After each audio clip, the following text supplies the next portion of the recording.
Good morning everyone. Myself your chemistry faculty Manan sir from Vidya Mandir classes in collaboration with Saraswat International Academy Vapi.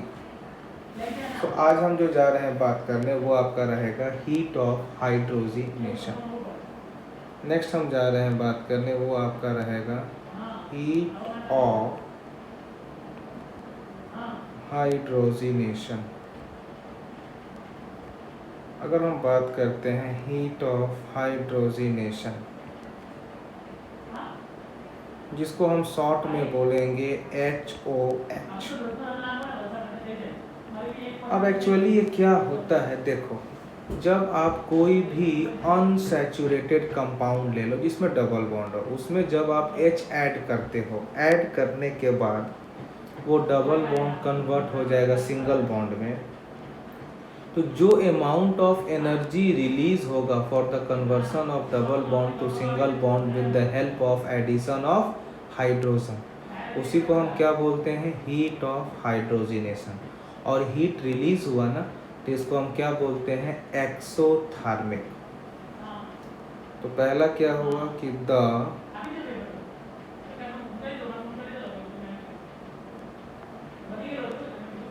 the amount of energy released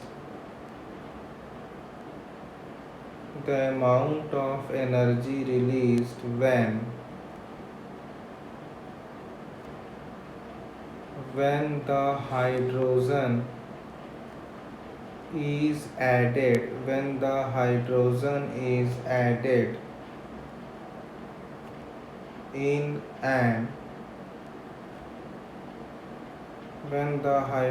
is added in an unsaturated compound.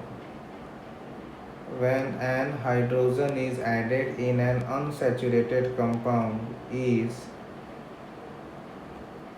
known as heat of hydrogenation. दूसरा ये जो है वो क्या है कि it is always exothermic. ये हमेशा क्या होता है, इट इज ऑलवेज एक्सोथर्मिक, ये हमेशा एक्सोथर्मिक होता है। ठीक, अब क्वेश्चंस है कि इसको हम सॉल्व कैसे करेंगे। जैसे मान लीजिए अगर मैं एक क्वेश्चन ले रहा हूँ, CH3 single bond CH2 single bond CH double bond CH2, ये क्वेश्चन नंबर ए है। और एक हम ले रहे हैं CH3 single bond CH double bond CH single bond CH3, ये हम बात कर रहे हैं बी का। ठीक, पहले हमें निकालना है कि इसमें कितना हीट ऑफ हाइड्रोजिनेशन होगा। तो सबसे पहला काम क्या करना है, दोनों में आप H को जोड़ोगे, तो आप दोनों में H2 को जोड़ो, एक आप यहाँ जोड़ो H2 को, तो क्या बनेगा, ये H2 इस डबल बॉन्ड पर जाके जुड़ जाएगा, तो दोनों एक एक H ले लेंगे, तो क्या बनेगा, CH3 CH2 CH2 CH3, और एक आप इस पर जोड़ो H2, तो ये क्या बन जाएगा, CH3 CH2 CH2 CH3, दोनों पर हमारा H आ गया। ठीक, अब आप क्या देख रहे हो कि जैसे आपने इसमें H ऐड किया, क्या देख रहे हो, दोनों का दोनों प्रोडक्ट सेम आ गया, दोनों का दोनों प्रोडक्ट सेम आ गया। अब हमारा क्वेश्चन है कि किस में हीट ऑफ हाइड्रोजिनेशन ज़्यादा है और किस में कम है। तो इसका रूल्स क्या होता है कि जो हमारा हीट ऑफ हाइड्रोजिनेशन होता है ना, it is inversely proportional to stability of alkene. ये स्टेबिलिटी ऑफ एल्कीन के क्या है बेटा, इनवर्सली प्रोपोर्शनल होते हैं, किसके, स्टेबिलिटी ऑफ एल्कीन के। तो अगर हमें ऊपर का जो दो क्वेश्चन है ए बी, अगर इसमें पूछे कि हमारा हीट ऑफ हाइड्रोजिनेशन किसका ज़्यादा किसका कम, तो पहले आप क्या करोगे, स्टेबिलिटी ऑफ एल्कीन निकालोगे और बाद में उसको इन्वर्स कर देंगे। तो अगर हम ए का बात करें तो अगर मैं डबल बॉन्ड को ऐसे घेर दिया तो ये वाला अल्फ़ा एच, बी में अगर हम डबल बॉन्ड को घेरे तो एक ये अल्फ़ा एच, एक ये अल्फ़ा एच, मतलब ए की हम बात करें तो मेरा alpha H is equal to 2। अगर हम बी की बात करें तो मेरा alpha H is equal to 6। हमें पता है कि जैसे जैसे अल्फ़ा एच बढ़ेगा वैसे वैसे एस्टेबिलिटी ऑफ एल्कीन बढ़ेगी। मतलब अगर ए और बी की हम बात करें तो B is more greater than A। ये कब होगा? This is for stability of alkene. ये एस्टेबिलिटी ऑफ एल्कीन की बात हम कर रहे हैं जहाँ की B बड़ा है A से, और हीट ऑफ हाइड्रोजिनेशन इसका रेसिप्रोकल है। तो हीट ऑफ हाइड्रोजन क्या हो जाएगा? जहाँ पर A बड़ा हो गया B से। So this is the way how you can find the heat of hydrogenation of any alkene. चलो एक और क्वेश्चन दे रहे हैं आपको हम।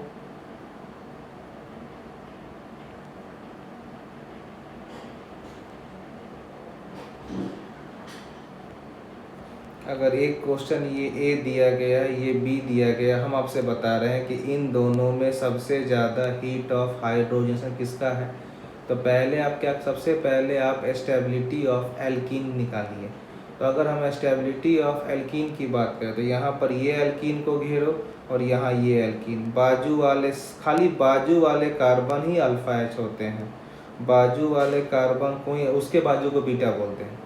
तो अगर ए की हम बात करें तो इसमें अल्फ़ा एच 2 और 2 4 हो गया। बी की बात करें तो अल्फ़ा एच 3 4 5 6 7, अल्फ़ा एच हमारा 7 हो गया। मोर number of alpha H, more number of hyper conjugation, more stability will be alkene. मतलब अगर हम पहले एल्कीन की स्टेबिलिटी को हम देखें तो इसमें क्या हो जाएगा? B is greater than A, और HOH इसका इन्वर्स, यानी हीट ऑफ हाइड्रोजन की बात करें हम तो ये एल्कीन का इन्वर्स होता है, जहाँ पर A बड़ा हो गया किससे? B से। आया समझ में? चलिए अब एक क्वेश्चन हम लेते हैं मिक्स टाइप का, जहाँ उसमें आपको निकालना है हीट ऑफ हाइड्रोजिनेशन। तो पहले क्या करोगे आप? एस्टेबिलिटी ऑफ एल्कीन निकाल लोगे और बाद में उसको कंपेयर कर लेना। तो अगला हम बात कर रहे हैं मिक्स्ड क्वेश्चन पर।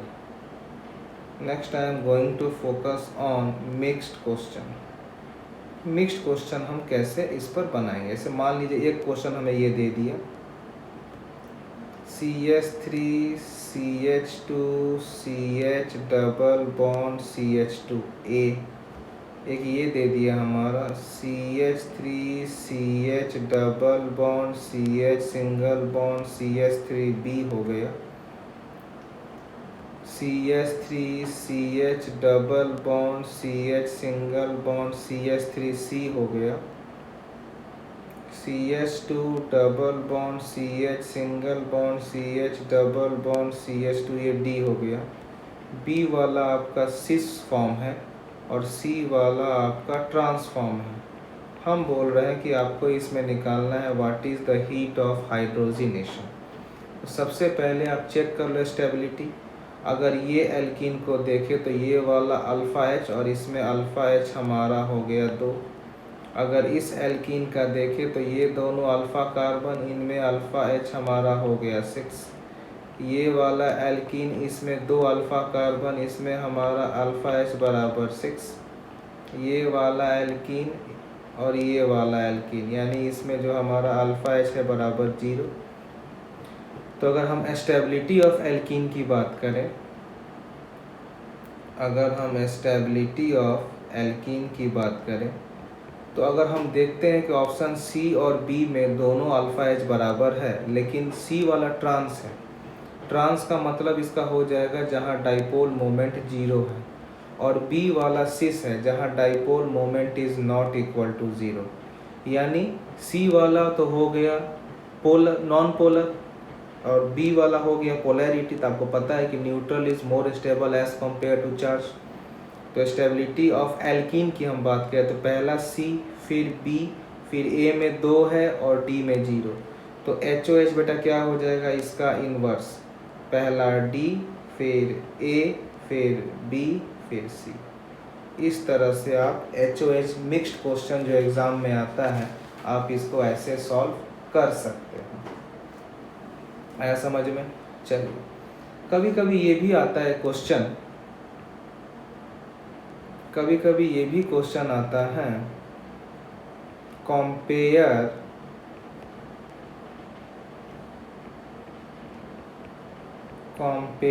HOH पर डबल बॉन्ड।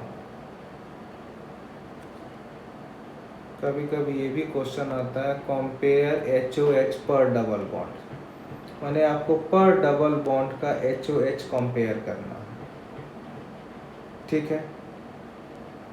तो उसका भी ऑर्डर यही होता है कि जो हमारा हीट ऑफ हाइड्रोजिनेशन है it is inversely proportional to stability of alkene.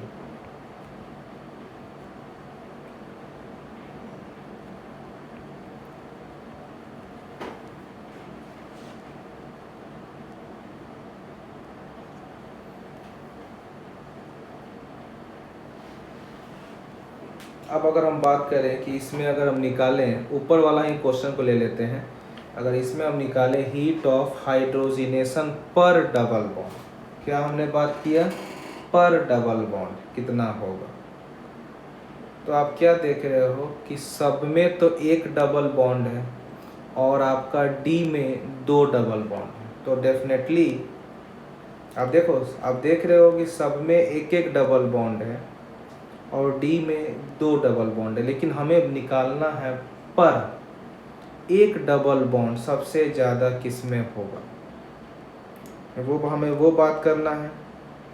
तो आप क्या देख रहे हो,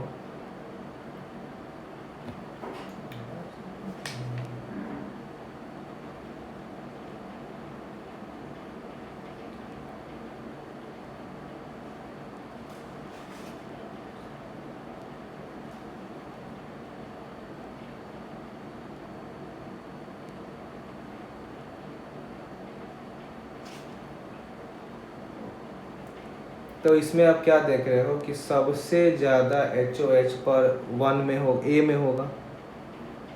अब हम एक की बात कर रहे हैं, सबसे ज़्यादा ए में, क्योंकि ए इज़ हाईली अनस्टेबल।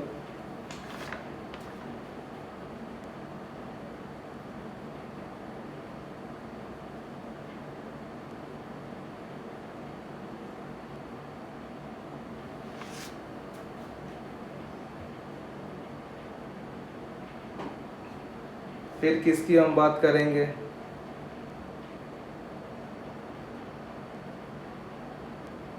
ए के बाद बी आएगा, क्यों, B is less stable, B is less stable as trans. फिर सी आएगा, ट्रांस इज मोर स्टेबल, और फिर डी आएगा, क्योंकि डी में क्या हो गया, कॉन्जुगेशन हो गया, डी में क्या हो गया, कॉन्जुगेशन। जैसे मान लीजिए एक और हम क्वेश्चन ले रहे हैं,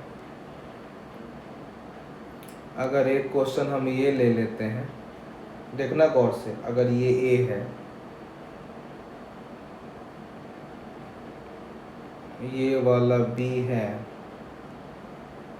और ये वाला सी है,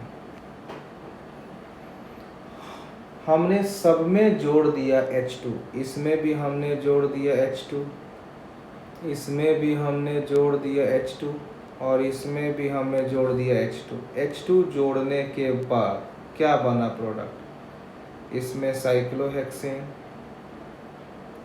इसमें साइक्लोहेक्सेन और इसमें बन गया साइक्लोहेक्सेन, ठीक।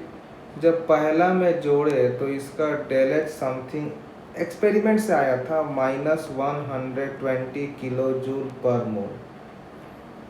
जब बी वाला में बात किए तो बी वाला में आप देख रहे हो कि ये सिस्टम एरोमेटिक है, तो एक के लिए 120 था, वहाँ 3 डबल बॉन्ड था, तो समथिंग 120 × 3 माइनस रेजोनेंस एनर्जी, क्योंकि वो सिस्टम एरोमेटिक है तो कुछ ना कुछ तो स्टेबल है, उससे ज़्यादा स्टेबल है। तो ये अप्रॉक्सीमेटली सॉल्व करने पर आ गया था 152 किलो जूल। और इसमें अगर हम बात करें तो ये आया था -120 × 2, और इसमें डबल सिंगल डबल कुछ रेजोनेंस का सिस्टम है, तो माइनस इसमें हम किए थे रेजोनेंस एनर्जी, तो इनका एक्सपेरिमेंटली सॉल्व करने पर आया था 8 किलो जूल पर मोल।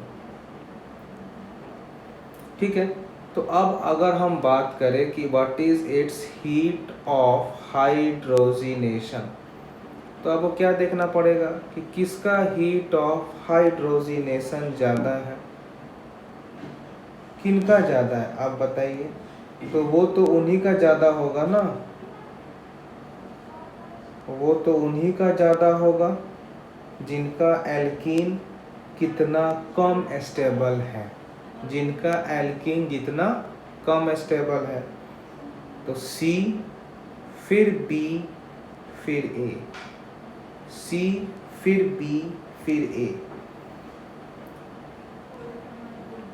लेकिन अगर हम बात करें इसमें, ये तो हो गया पर मोल का, अगर हम बात करें heat of hydrogen double bond का, तो पहले हो जाएगा A का फिर C का B का। क्यों? क्योंकि A वाला सिस्टम लॉजिक फॉलो क्या करता है, inversely proportional to stability of alkene, inversely proportional to stability of alkene. जैसे मान लीजिए अगर मैं आपको कुछ क्वेश्चंस दे रहा हूँ, जरा गौर से देखिएगा हम क्या दे रहे हैं question.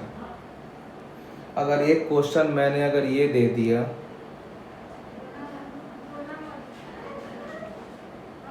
CH3 CH2 CH double bond CH2, ये A है, और दूसरा है CH3 CH2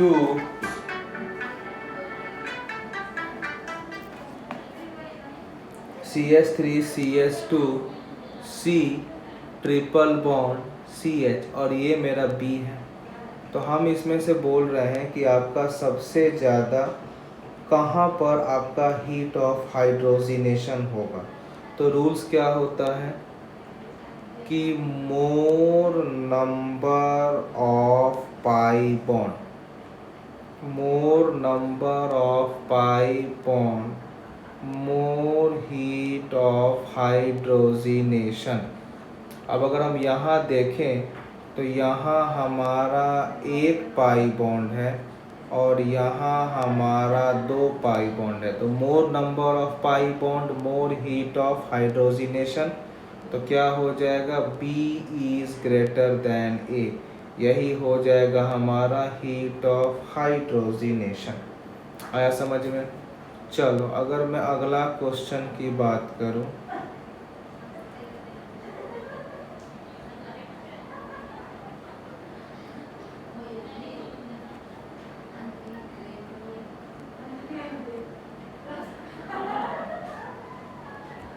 अगर हम ये दिए तो एक अगर हम यहाँ डबल बॉन्ड दिए, एक यहाँ डबल बॉन्ड दिए।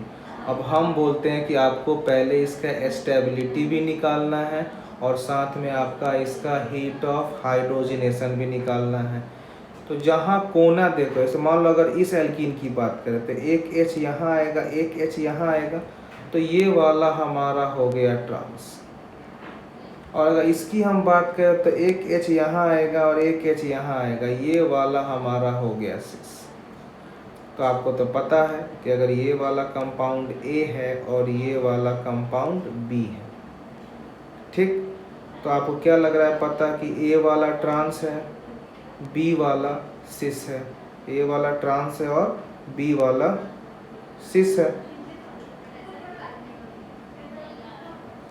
तो अब इसका एक रूल्स होता है, रूल्स क्या है पहले समझिए इसको। क्या है कि इन साइक्लोएल्कीन the number of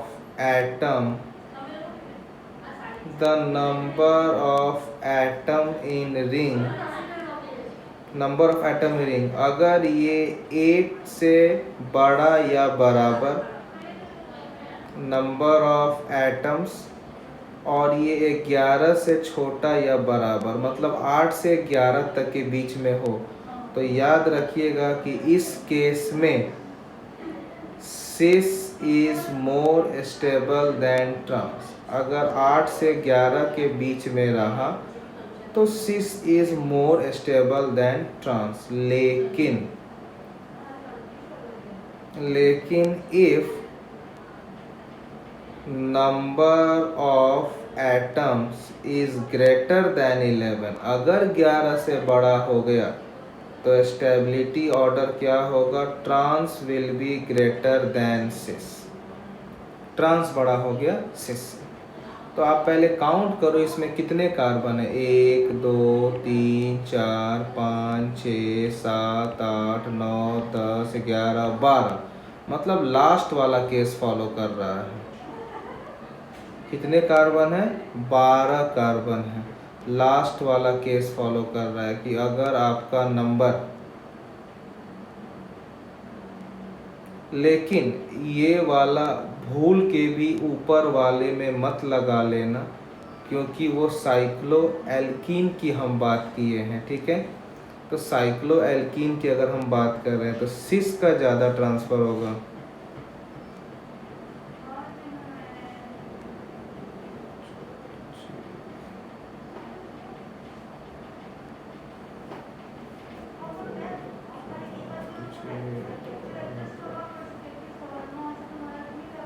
तो इस केस में आपका ट्रांस हो जाएगा स्टेबल।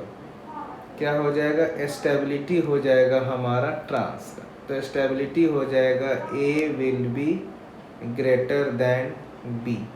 तो जो हमारा HOH हो जाएगा वो क्या हो जाएगा? बी इज ग्रेटर देन ए। अगर हम अगला बात करते हैं, एक और क्वेश्चन लेके हम बात करते हैं।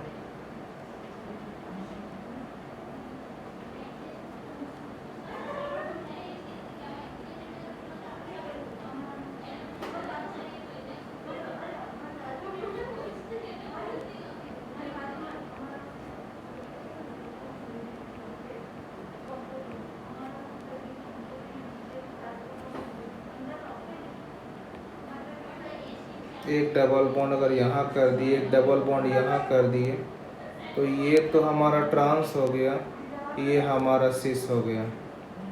तो ये हमारा ट्रांस हो गया और ये हमारा सिस हो गया। ये ए है और ये हमारा बी है। तो आप क्या देख रहे हो इसमें कि इसमें जो आपका नंबर ऑफ कार्बन 16 से बड़ा हो, 11 से बड़ा है, तो ट्रांस इज मोर स्टेबल, मतलब A is more stable than B, alkene की स्टेबिलिटी। लेकिन हीट ऑफ हाइड्रोजनेशन की बात करें तो स्टेबिलिटी ऑफ एल्कीन का उल्टा होता है।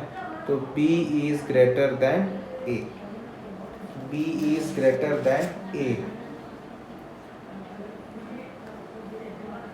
अब एक क्वेश्चन हम जो एग्जाम में आया था वो लिखते हैं। देखो क्वेश्चन क्या आया था।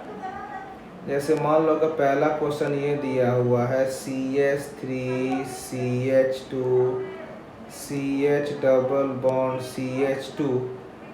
दूसरा दिया गया है CH3 CH double bond CH single bond CH3।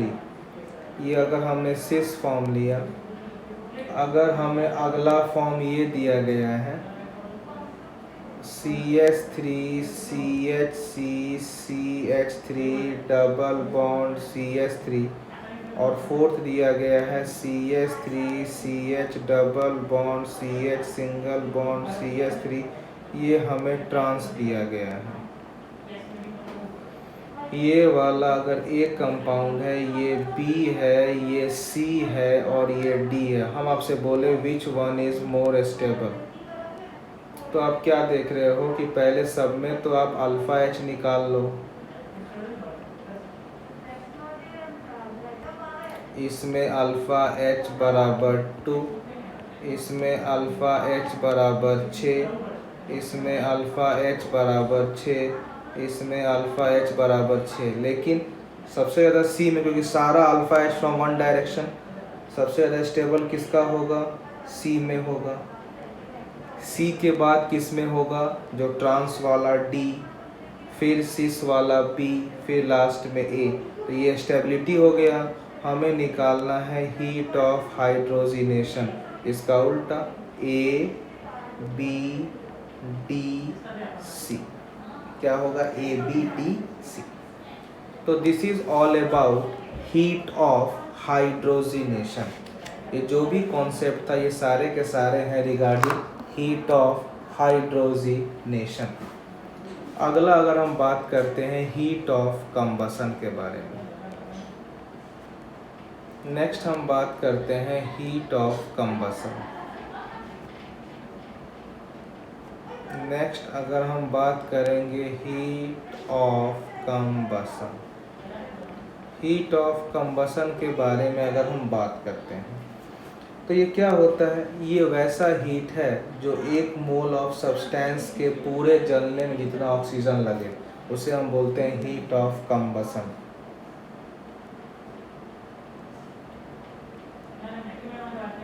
तो ये क्या होगा, enthalpy change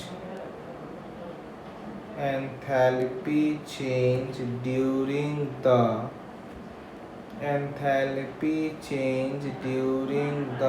complete combustion, enthalpy change during the complete combustion of 1 mole of substance in presence of O2, in presence of O2. It is always exothermic, it is always exothermic, हमेशा निकलता है। कैसे इसका निकालोगे देख लेना। 2 कंडीशन है। सबसे पहला क्या होता है कि जो आपका heat of combustion SOC, it is directly proportional to molecular weight. जैसे जैसे मास बढ़ेगा वैसे वैसे हीट ऑफ कंबसन बढ़ेगा। दूसरा, लेकिन अगर मॉलिक्यूलर वेट सेम हो गया, if molecular weight is same, अगर मॉलिक्यूलर वेट सेम हो गया तो उस समय हम क्या करेंगे कि जो हमारा हीट ऑफ कंबसन है it is inversely proportional to stability of compound, it is inversely proportional to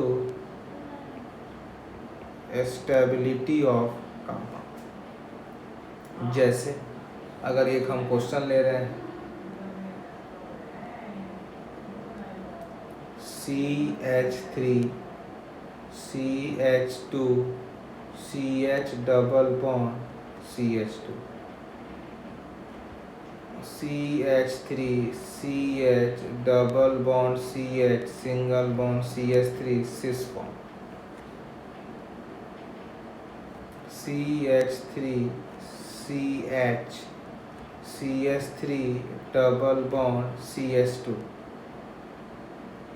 CH3 CH double bond CH single bond CH3, ये हो गया ट्रांस। अगर इनमें हम बात करें कि what is the heat of combustion, सबका फार्मूला सेम है तो स्टेबिलिटी बात करें प्रीवियस क्वेश्चन, सबसे ज़्यादा स्टेबिलिटी कौन है, C का है, फिर किसका है ट्रांस वाला D का, फिर सिस वाला B का, फिर A। तो हीट ऑफ कंबसन इसका उल्टा हो जाएगा, पहले A का, फिर B का, फिर D का, फिर C का। This is the heat of combustion.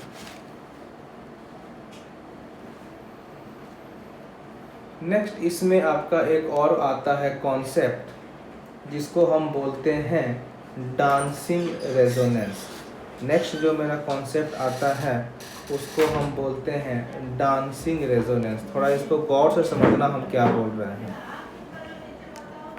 जैसे मान लो कि अगर हमारा ये वाला एक ट्रायंगल है और यहाँ पर हम लिख देते हैं CH2+।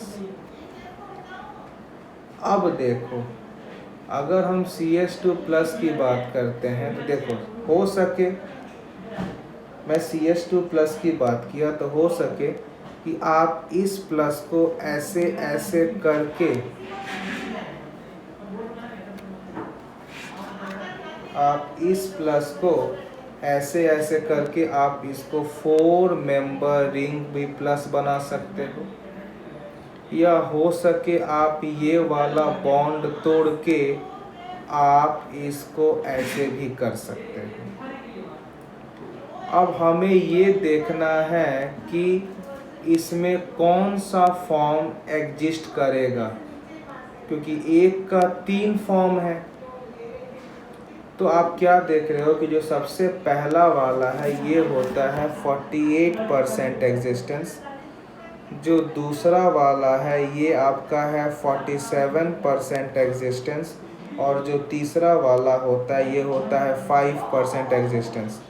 यानी ये वाला नहीं होगा, ये नहीं होगा, केवल ये इसी फॉर्म में रहेगा, and this is more stable, this is more stable. तो याद रखिएगा, जब भी साइक्लोप्रोपेन से नेक्स्ट कार्बन पर कार्ब कटायन जुड़ा हुआ हो तो this will show dancing resonance, और इसका कोई कन्वर्जन नहीं होता क्योंकि ये सबसे ज़्यादा परसेंटेज में एग्जिस्ट करता है। इसमें एक और चीज़ आप याद कर लीजिए कि अगर मेरे पास एक ये दिया हुआ है और एक दिया हुआ है PHCH2+, हम आपसे बोले कि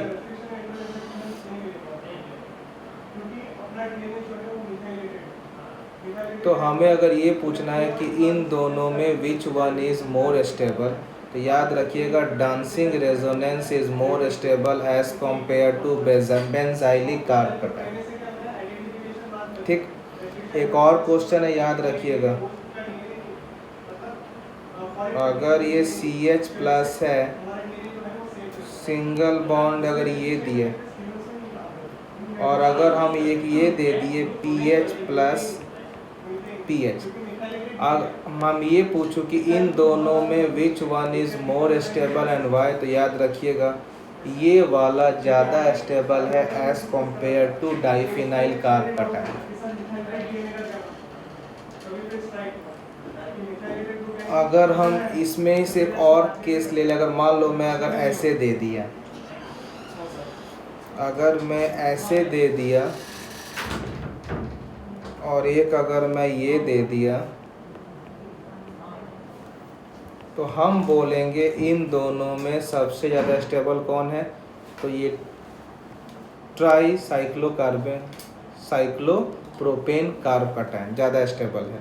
तो याद करने का लॉजिक वैसे याद रखें ना कि जैसे जैसे ट्रायंगल वाला बढ़ते जाएगा वैसे वैसे इनका स्टेबिलिटी बढ़ते जाएगा। वेरी इंपॉर्टेंट क्वेश्चन, चाहे आप मेडिकल में तो IIT में तो क्वेश्चन तो आता ही आता है।